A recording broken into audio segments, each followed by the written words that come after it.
ಸಿದ್ದು ಸರ್ಕಾರದ ಯೋಜನೆಗೆ ಮತ್ತೆ ಬ್ರೇಕ್. ಸಿದ್ದುಗೆ ಗುದ್ದು ನೀಡ್ತಾರ ಸಿಎಂ ಎಚ್ ಡಿ ಕುಮಾರಸ್ವಾಮಿ. ರೈತ ಬೆಳಕು ಯೋಜನೆಗೆ ಎಳ್ಳು ನೀರು ಬಿಡಲಾಗುತ್ತಾ ಅನ್ನೋದು ಇದು ಸಿದ್ದರಾಮಯ್ಯನವರ ಸರ್ಕಾರದ ಅವಧಿಯಲ್ಲಿ ಇದ್ದಂತಹ ಯೋಜನೆಗೆ ಏನಾದರೂ ಬ್ರೇಕ್ ನೀಡಲಾಗುತ್ತಾ ಅನ್ನೋದು ಸಿದ್ದುಗೆ ಗುದ್ದು ನೀಡ್ತಾರ ಸಿಎಂ ಎಚ್ ಡಿ ಕುಮಾರಸ್ವಾಮಿ. ಆರಂಭದಲ್ಲೂ ಕೂಡ ಕೆಲವೊಂದು ಯೋಜನೆಗಳ ವಿಚಾರದಲ್ಲಿ ಸಿದ್ದರಾಮಯ್ಯನವರು ಮತ್ತು ಕುಮಾರಸ್ವಾಮಿ ಅವರ ನಡುವೆ ಒಂದಷ್ಟು ಮನಸ್ತಾಪ ಇತ್ತು.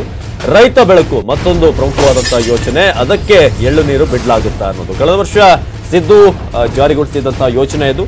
ಆರಂಭದಲ್ಲಿ ಅಕ್ಕಿಯ ವಿಚಾರದಲ್ಲೂ ಕೂಡ ಅನ್ನಭಾಗ್ಯದಲ್ಲೂ ಕೂಡ ಒಂದಷ್ಟು ಗೊಂದಲ ಇತ್ತು, ಸಾಧ್ಯವಾಗೋದಿಲ್ಲ ಅಂತ ಕುಮಾರಸ್ವಾಮಿ ಅವರು ಹೇಳಿದ್ರು. ಆದ್ರೆ ಈಗ ರೈತ ಬೆಳಕು ಸಣ್ಣ ಮತ್ತು ಅತಿ ಸಣ್ಣ ರೈತರಿಗೆ 5 ರಿಂದ 10 ಸಾವಿರ ನೇರ ವರ್ಗಾವಣೆ ಯೋಜನೆ, ಇದು ರೈತ ಬೆಳಕಿನ ಕಾನ್ಸೆಪ್ಟ್.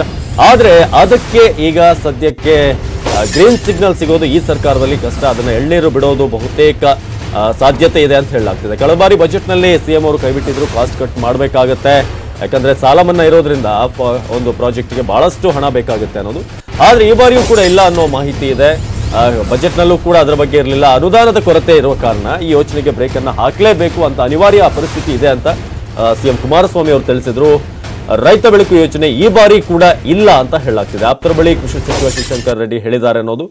ಆ ಮೂಲಕ ಈ ಬಾರಿ ಕೂಡ ರೈತ ಬೆಳಕು ಮಂಕಾಗುವಂತ ಎಲ್ಲಾ ಚಾನ್ಸಸ್ ಇದೆ, ಕತ್ತಲಾಗುವಂತದ್ದು. ಯಾಕಂದ್ರೆ ಕಳೆದ ಬಾರಿ ಬಜೆಟ್ ನಲ್ಲೇ ಸಿಎಂ ಅವರು ಈ ಯೋಜನೆ ಮಾಡಲಿಕ್ಕೆ ಸಾಧ್ಯ ಇಲ್ಲ, ಯಾಕಂದ್ರೆ ಬೊಕ್ಕಸದಲ್ಲಿ ಒಂದು ಅನುದಾನದ ಅಮೌಂಟ್ ಏನಿದೆ ಅದು ಕಡಿಮೆ ಇದೆ, ನಾವು ಬ್ಯಾಲೆನ್ಸ್ ಮಾಡಬೇಕಾಗಿದೆ. ಎಸ್ಪೆಷಲಿ ಸಾಲ ಮನ್ನಾದಲ್ಲಿ ಸಾಕಷ್ಟು ಹಣವನ್ನ ಅಲ್ಲಿ ನಿಯೋಜನೆ ಮಾಡೋದಕ್ಕೆ ಕಷ್ಟ ಆಗ್ತಾ ಇದೆ.